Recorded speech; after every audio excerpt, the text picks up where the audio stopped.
Hi, welcome to Motoshenanigans. I'm Barry, a motorcycle wanderer, and this is I'm Aoife Elsid. perfect. So, Aoife, today we're going to talk about how you got into motorcycling.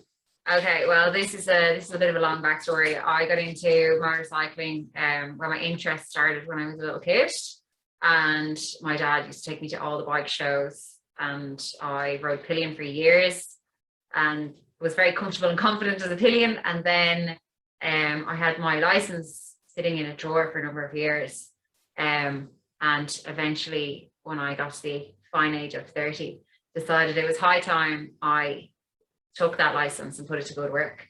So I went and bought myself a CD 500 X, brand new, out of the showroom, and I thought that was in the August.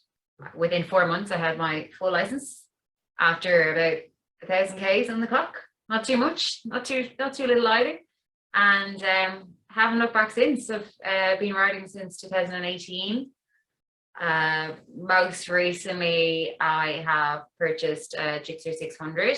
Those who have been following me for a while on my Instagram page will have seen my biking journey from when I was brand new, which of course isn't that long ago, and to where I am now. And then I've done a lot in between. I set up the Ride Out for Mental Health, which I think is a vital part of our biking paths. You know, everybody needs to come together, and yeah, it's a really good cause. And then I have taken the bike to mainland Europe, done a bit of France, Spain, a few other spots as well, many other places I want to visit. I'm commuting on the bike when I have to go to the office, and when I'm not commuting, I'm out in the evening with my Motor Witch girls. I'm also a leader for Motor Witch Collective Dublin, where we try to get more and more women riding together confidently, and then also in mixed groups, and organising various events, be it indoor dirt bike racing, track days, international trips, ladies motorcycling weekends. So yeah, plenty. Yeah, enough to keep me busy. I'm biking all the time. Many people have seen me online. I've been writing a bit for Bike Buyer's Guide of late, and I suppose people, when they meet me out in public, then they're like, kind of feel like they know me as well, which is great, because I like to chat to people online and see where they're based. And like yourself, you're based in Cork, and we've linked up numerous times. So that's a little bit about me. That's how I got in anyway. No, definitely. What about you? Yeah, and just before we do that, Motor Witch for any women in Ireland, there's Motor Witch Cork, Dublin as well. So it's really class that you're encouraging women riders. So just to say that. Yeah. So myself, probably like you, I started a bit late, but I remember when I was young, it's actually like Ewan McGregor and Charlie Borman the long way around. I know I suppose I still have the romantic idea of biking, and just the freedom where to go wherever you want and to meet people.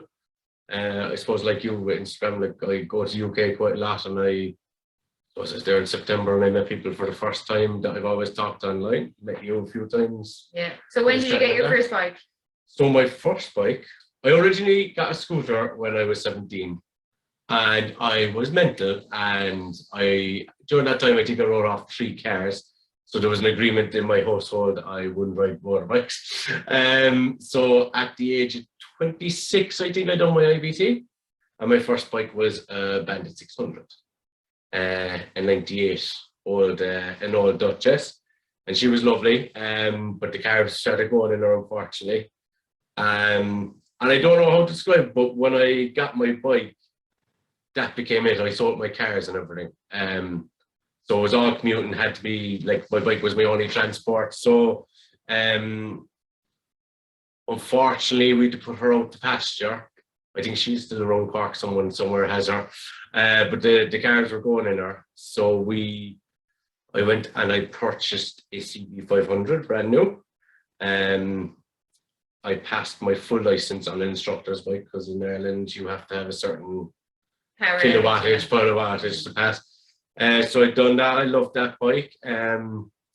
and had one bad fall off it, but still got back up on the bike, you know, which is important. I went to UK, I think around June on the CB, and I've been lucky enough that around July I bought the bike. I always wanted, my Africa Twin, the new Duchess. Absolutely love her, love it. I think as well the big thing, like as you mentioned, the community element, that you can go and meet people on the road. The other element, if you see someone pulled in at the side road, you always check, are they okay? Even on my way up to Dublin today, there was a guy started talking to me in Junction 14 who happened to know other bikers I know in Cork. And at the moment, my big thing is blood bikes sold I'm involved in down in Cork. So they move kind of medical samples, anything like that, overnight or anything for the health service. So it's a good voluntary service. It's a great way to, so my passion is bikes. So if I can help people, I'll do my passion. So it's great. I just try and help people in the community as much as I can and do this. I got the bug straight away. So that's where I am now. Plenty more to come, hopefully. Plenty more to come. We were speaking a little bit during the week, Barry and I, about our goals for the future. While we've been on the bikes a number of years, there's far more that we need to learn or can learn and further develop our skills. Yeah.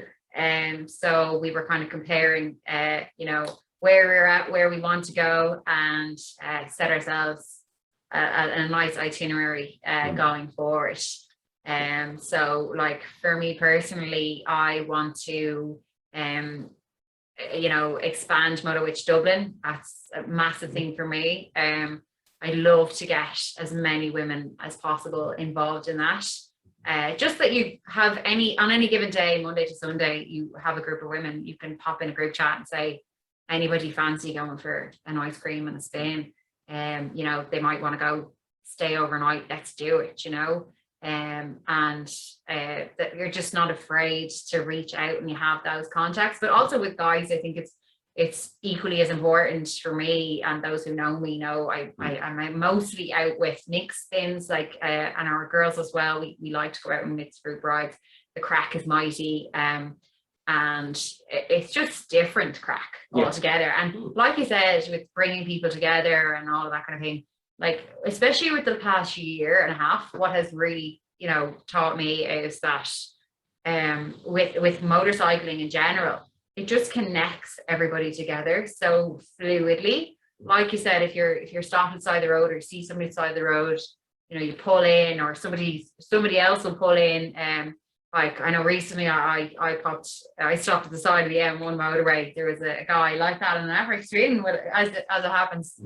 And I thought, what an odd place to stop, because there was no hard shoulder. It was literally like wide enough for a bicycle, which obviously you're not going to find on the M1 motorway. And I pulled over, and when he twigged I was a woman, he was like, Jesus. So I know where all the local shops are. If I can't help you, I get somebody to help you. So yeah, sort of the last year has taught me that, like, you know, we're getting closer as a community. And it's key. And I see this year in particular, there's more and more new riders out, and the idea of a motorcyclist, like the impression of a motorcyclist in the eyes of the public, is really changing. So we've a lot of scope, and like we were saying, with going forward, so aside from Motowitch, I really want to make the Ride Out for Mental Health massive. We'll do another probably recording on that. Then that serves its own, you know, recording on its own, basically. It's so important. But and then with the track days, I've recently started doing track days. Funny experience on track, the first day out, absolutely torrential rain, and I pinned her down the track, basically. We aquaplaned into a corner, but managed to pick her up, well, with the help of a few guys on track, and dust off the rubble and take her back out, patched her up with new fairings and what have you. But it didn't dampen my mood at all. In fact, it only made me hungrier for more. Like, I need to be a better rider no matter what I do. There's always room for improvement. It's constant learning on the daily. So and then my latest track day, as you might have seen, has gone really well. I definitely wasn't the quickest, but that's not my goal at the moment. I just want to be a better rider. get more confident on my bends and corners and just positioning, everything in general. And then, not to say that I'm a bad rider, I just see that one can never have enough room for improvement. Yeah. So what about you, Barry? Bit on your goals for now. What are you thinking? What's in the pipeline going forward for Barry the Motorcycle Wanderer? At the moment, I am applying, and hopefully down the line I'd love to become an instructor to teach people to ride. Would be my big thing, to become an IBT instructor in Ireland. Could be something long term, I don't know, next few years. But I have sent away the paperwork, need to do tests and stuff like that.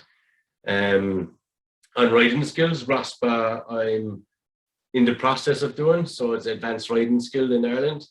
I believe they've in the UK as well, that course. They do. And you're graded, aren't you? Yeah, gold, silver, bronze. No, it's not necessarily over, as you said, it's not kind of really over getting the award, really. It's just improving it, makes you a better rider, going around quicker, because, like even just the bad habits I have, going into corners, not braking, managing, just small elements like that. The ride out for mental health, hopefully I'll be able to help involve in that, so we'll do an episode on that. It's a great cause. My blood bikes, I'm really traveling. I say my long-term goal will be £1 million and travel the world.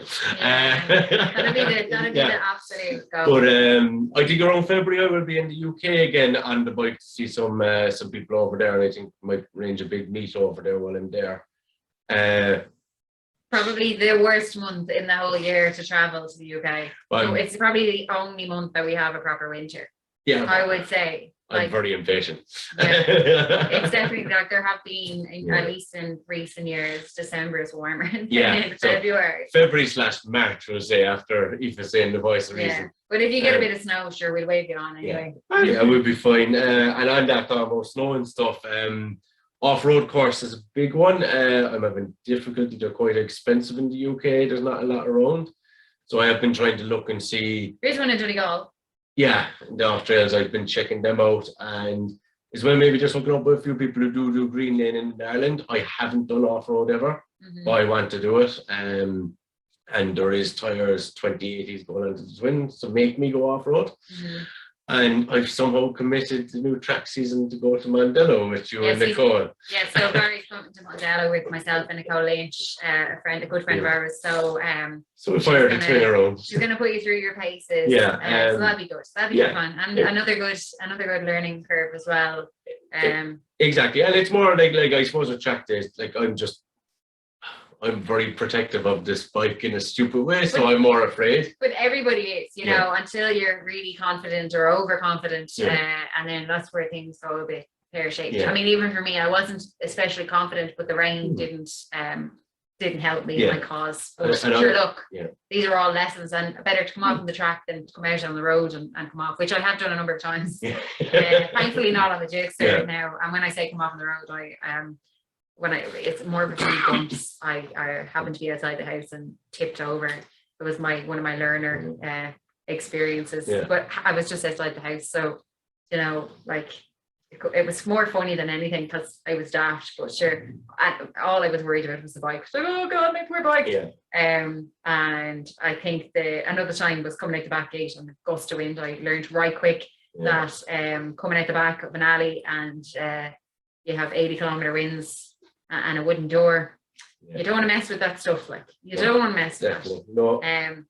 We've all been there. I think at the bandit, I forgot to put the kickstand down and ended up on the floor with the bandit on top of me. But you know what you learn? Okay, if it's on top of you, that's one thing. But if it doesn't land on top of you, you learn how to pick it up. Oh yeah. So that's it. Now we've been out a few rides this summer, and there's been the odd that has just tipped over, and sometimes it's just fatigue where you pull in and you might be parking on loose gravel or what have you, and you misjudge how far you can put your stand down, and you're just a bit tired and ready for a bite to eat in the loo, and next thing you know, the bike's on your side. So that's kind of a rundown of a little bit about us and how we got into motorcycling. So we had a couple of questions on our Instagram. So we want to just check those out and see what people were wondering about us. And if you can, guys, share the Instagram Motoshenanigans as well. I know we'll be plastered all over. Absolutely. Anyway. Be sure to like, follow and share. We're very much appreciative of that. Yeah. So we've one here from Quinty and R1, Stephen, I know him. His bike's called Vicky. So Vicky wants to know, do you talk to your bikes? And how do you know they listen to you? Do you know what? I certainly do. Yeah. We've got my partner's MT-07 sitting next to me because we've the luxury of 2 garages here at the house. So Shane fits through the door, so there's plenty of space here. My jigsaw, however, the bearings don't fit over the door. But I took them in. When I get in after a spin, I'm like, thank you, good night, like a sad act. But I don't care because I feel like they understand. Yeah. And it's more for me actually, because it's like I got home and I'm in one piece and I'm fine. Yeah. Does that make sense? Yeah, do you know what I mean? Yeah. Yeah. Do you have a name for yours? Oh yeah, sure. My bike is Bluebell. Bluebell. Because she's blue and she sparkles, like Bella the Ball. So that's what I was thinking. Yeah. And my previous bike, my CB, she was Roxy because she was beautiful red colour and she glistened in the light. So she was a red rocket. Now she was a 500, but my God, could you push her? Like, she did what she was told. Great bike. CVs are great. They're bulletproof bikes. And what about yours? Yeah, I call on mine the Duchess really, but this is the new Duchess. I was going to say no, but I definitely do. Like I say, it's more if I'm enjoying myself or if I'm being a bit of a hooligan on the twin. Do I end up talking to about more excitement? But yeah, I definitely do. And look, again, we're protective of it. I've dropped that bike once, unfortunately, when I was in the UK. And definitely, I was probably shouting at myself and apologising to the bike more than anything. Yeah. So in those moments, definitely. But, there's no harm. Look, there's such an important feature of our life. Why not, Yeah. Sure. Like, as I said, I think when you get home and, you've been out on a run or, if you're out on a really good spin with people who are very experienced and they push you, they really push you. There's some of you who'll know what I'm talking about. It might even be some of you watching guilty parties. But anyway, and then you get home, you're like, jeez, I managed it, Yeah. Or when you check your back tire and go, look at them strips. I'm getting there slowly but surely. So when talking to the bike, in fact, you're just talking to yourself. We all know they're not listening to you, but you're reassuring yourself. And then it's the same as when you're out on the road. If you were to say something like, come on, get me home. You've got a little bit of petrol left, I'm sure. Yeah. It's all about knowing your own limits. Oh, definitely. And that might be something YouTube comments if people want to throw in their bike names and if you talk to your bike. Absolutely. If you talk to your bike, we want to know. We want to know what you're saying. Elaborate on that. Definitely. We have another one from Scottish biker chick, one of my good Scottish friends. But when did you both start riding and what got you into motorbikes in the first place? So it was just very quickly. So with me, it was kind of just watching the long way around, and I'm a bit of a speed freak as well. That's not even that long ago. The long way around. The long way up was very recently. Right. The long way around it. You were young. Okay, youngish. Right. I always was a speed freak. Engine, and it goes quick. And I won't make you answer this one, but I'm currently 32, and I learned at 26. So I'm about 5 to 6 years riding now. Yeah. I went to Ireland, about 7 years ago. Yeah. Maybe 8. Okay. That's when I did my first IBT. And then, so I got into bikes, as I said, by my dad. So Dad, if you're watching this, you're welcome. You love it. He actually hates it. Like he says he does, but I don't. Telling everybody at work and all his friends, this is my daughter and look at her latest pictures, and he's a really proud dad now. But when I first brought my brand new CD500X home as my first bike, and I had it under the cover, I was living with my sister at the time, and I had it under the cover in the garden, and out he comes anyway, and he was huffing and puffing, when your dad's not talking to you. And anyway, I was really excited. I was like, come on, my other sister was with him, and I pulled it up. I was like, there she is, like bloody stunning, like. And he turned around and was like, right, grand, yeah. Throws the cover down himself, that's enough, like, you know what I mean? Straight back in. He was only fuming. Didn't speak to me for a whole week, and yeah, then eventually he was raging when I sold the CD. Even now he mentions it all the time because he just loved it so much, and he used to have a bike when we were kids. I don't remember it now because I was born and you know, I was second, so then they needed a car, so he got rid of his 125. I don't even remember what it was, like, you know, so got rid of that, and then yeah, he'd have loved to learn to ride on my CD500, and I even offered it to him. I was like, there it is, you know, take it away. It's sitting in the garage, because I had the Gixxer for a time, and the CD here as well. So you're more than welcome to. So that's how I started anyway. Yeah, perfect. Now here's one from Trackstars. No, it's probably, he's obviously a Ducati fan, because which Ducati is your dream bike? Oh my God, mine is so obvious, isn't it? Like, I post about it all the time. My friend Dennis has the most beautiful Panigale V4, and it's just like, it's the sexiest Ducati I've ever seen. Like, I just want it right now. Like, it's amazing. Yeah, I was on, is it Diav? D-I-A-V? Yeah. Oh yeah. I was on one of them over. Just the look of it. I've never driven one, but I have to say the look of it, it's beautiful. And let's go, I'll be the stereotype. An Italian bike, it's a work of art. It's something to... They are done really to kind of have nice and keep aside, you know, definitely. Yeah. I mean, you're not going to be going out in the snow and that. You're not going to take a chance, that's for sure. Yeah. From my friend, from Cactus Juice down in all the way in Australia. Oh. So where are you planning on riding or traveling next? Well, I already have a trip lined up personally. Well, you're saying you're going off to the UK again in February. So that's your next trip. And for me personally, well, I'm heading up to Belfast. I know it's not terribly far. I'm heading up there with the girls in about 3 weeks. We're doing an indoor dirt bike racing. Well, when I say racing, it'll probably be me on my ass a lot of the time. But I got to give it a go. I've never tried it before. So that's where we're going. And then I also booked Portimao for next summer to do a couple of days there on the track. And I've just been watching the MotoGP and all the racing going on there, and it just looks insane. Like, it's pure track porn. Like, I can't wait. Yeah, no, definitely. I would be hoping the end of next year, Europe. Norway is always my dream on a bike. That would be somewhere I wanted the next 2 years, definitely. Yeah. But I will be hoping maybe Europe at some stage next year as well. So. I don't think there's anywhere that we wouldn't go. You know, if anybody wants to say, listen, I'm out in Germany, I'm out in Croatia, wherever you are, and you say to us, listen, Aoife, Barry, come over. We'll show you around. Yeah. We have rubber arms, so we will come to you. Yeah, definitely. So if you do say something like that, just be careful. Yeah, we will might just show up to your door. Exactly. Definitely. So there's a lot. Like, I mean, if we had a map here, which is probably what we need to get, just pick out everywhere we need to go. Like, no, there's nowhere. There's nowhere I wouldn't go. Nowhere. Everywhere's on the list, but it's my short term. Exactly. Like last year, I had planned to go over to South Africa on the CD, and I really wanted to travel down through Spain, etc., and continue on my journey by myself, maybe link up with a few riders along the way. And then, of course, we were all stuck at home, couldn't go anywhere. Yeah. Just shambles. But the great thing about last year was the amount of people I met. Yeah. And you too. Yeah. And we met.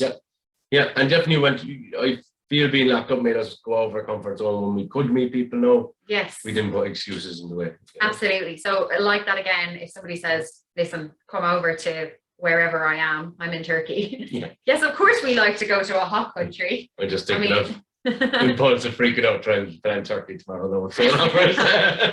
Yes. Yeah, well, I would, Yeah, definitely. Yeah, a hot country preferably for the moment. For the moment, yeah, we do. It's you know, coming from today, we've been out today at a few bike stores, some of our favourite hunts, and the thermals are well and truly out. Having said that, was that a t-shirt in our garage? So I have a 3-hour drive. And you have a 3-hour drive back to Cork. So is there any other questions? Last one, Dish Rebel. How did you meet? Plus, how did the idea of YouTube channel come to fruition? And best of luck with everything. Thank you. That's a nice message. So how did we meet, Barry? Instagram. Somehow on Instagram. Somehow. So I think Barry started following me. That's pretty much how it went. You follow me. You probably followed me. I have more followers. Sure, that's true. Yeah, that's what happens. Yeah. Uh, Everybody loves it. One of us followed one of us, and someone slid into my DMs. I don't think it was quite like that. Though. I think. I know we started following each other. I think maybe there was some event in common that I messaged you about, or. Oh, I know. Right up for mental health. Yes. I actually followed that and messaged you. Yeah. So Barry messaged me. God, it was the year before last. Then we were talking that long, and when I started the Right Out for Mental Health, which was 2000 and what year are we? 2019. Yeah. And then you messaged me and said, I really want this to get off the ground, like in Cork or around the country, or how can I help?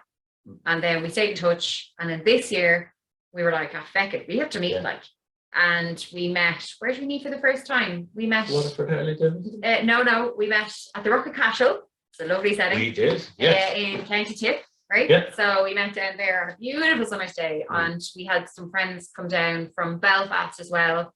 Linked up with myself and a few other friends in Dublin, and then we drove down to Tipperary and we met there, and we had a spin, a little bit of a spin, more around the town, getting lunch, like if you were after going from Cork, and we had to drive down as well, and we took the scenic route down, I think, or back up or whatever way we did. So yeah, that was the first time, and then a couple of other times after, and then just we talk a lot online, and this is the first time that we've had the luxury of getting together for a whole day and sitting down actually having long chats. Definitely. And we've been able to get recording. No, definitely 100%. Yeah. And I think like that, I suppose for me, it was Right Out Mental Health, and Aoife is such a part of the community. We get on so well. So kind of the idea of a YouTube channel is a bit of a no-brainer. I am far too laid back and half-assed about stuff, so someone gives up to me. Yeah.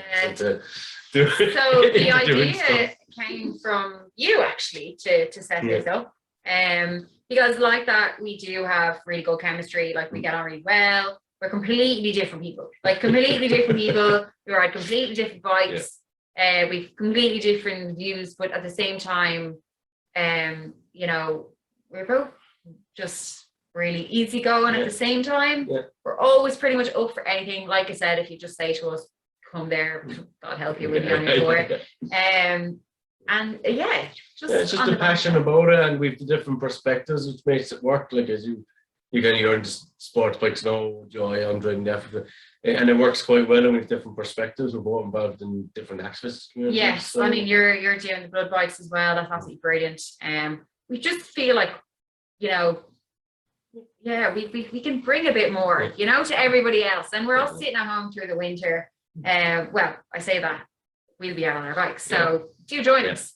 But for a lot of people that tend to tuck their bikes away for the winter and stuff, so kind of miss that bit of crack. And I think and we egg each other on as well. So like the track day, Mandela, I probably would never have committed to that if it wasn't for you and our mutual friend Nicole Lynch. So Joe, that'd be interesting, since that's an episode, and you can maybe webcam footage of me screaming around my track trying to. Do you know what? We just want to share our journey with everybody, and lessons learned, and where we plan to go in the future. Just share the whole thing with you guys, and hopefully, we're gonna have loads of fun anyway. That's for sure. Whether you tune in and get sick of us, that's another story.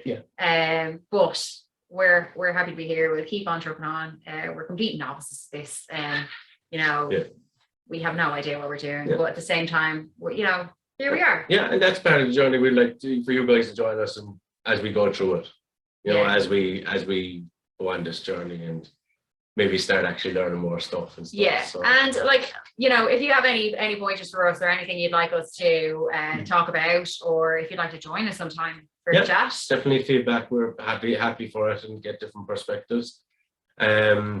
And look, both of us are really approachable on our Instagram. Oh my gosh, yes. Only today we were out in one of the bike shops, and somebody came up to me and was like, "Is that you that was in the magazine?" Yeah. How are you? What's the crack? And two people who follow me met me at Franklin's say hi, and he drove the Africa Twin and I drove his cross. You switched bikes. Surprised I've gotten so easy about leaving people on my bike. I know. You're very trusting. And it was really wet and windy today. Yeah, no, it's good though. Like, but like, you know, we're extremely passionate about bikes. That's the main thing, isn't it? Like, anybody that knows us, it's just bikes, like bikes. Like, you know, I have friends who say to me when we go out for dinner, I'll not talk about my kids if you don't talk about your bikes. I'm like, okay, fine. We've plenty more things to talk about, but you know, so what have you been up to? Well,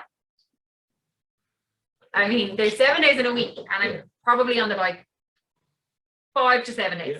Like 5 to 7 days, easy.